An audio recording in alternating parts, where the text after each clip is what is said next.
Hey everybody, Aaron Bishop here with the Bishop's Blurb. When it comes to interpreting the Torah and how we're supposed to apply it, what's the best way to go about it? Well, when I do so, I use what I call the Law of Extrapolation.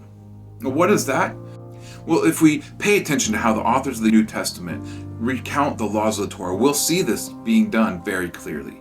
For example, 1 Corinthians 9 through 10, Paul uses a command about oxen to make the point of paying ministers of the gospel.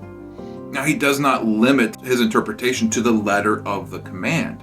He says it himself. It's not about oxen that this law was given for. It was given for us so that we can know how to interact with people who work on our behalf. And in doing so, he extrapolates this command to mean something more than what's specifically written. The same thing about the law about putting a parapet around your roof, or the sacrifices as we talked about earlier.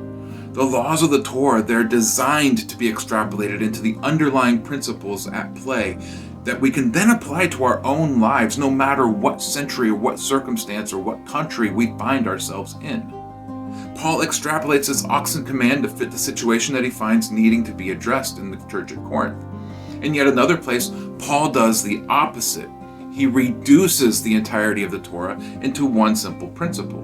Galatians 5:14, for the whole law is fulfilled in one word, you shall love your neighbor as yourself. Or Romans 13:10, love does no wrong to a neighbor, therefore love is fulfilling the law.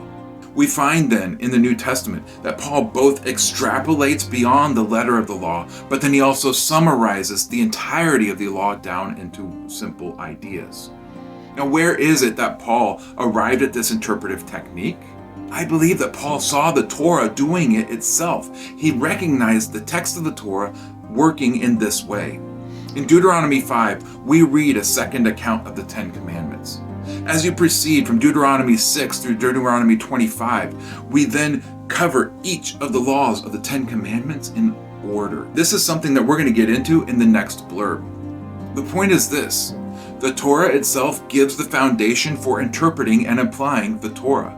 It is a process of extrapolation from love to love God and love your neighbor to the remainder of the commands, each of which then falls under one of those 10 commands. And when it comes then to the practical application of the law in our own lives, then we can extrapolate what's written into the situations we find ourselves in. Thus, a command about how to treat oxen while they work can then be extrapolated to describe how we are to treat everyone who works on our behalf in any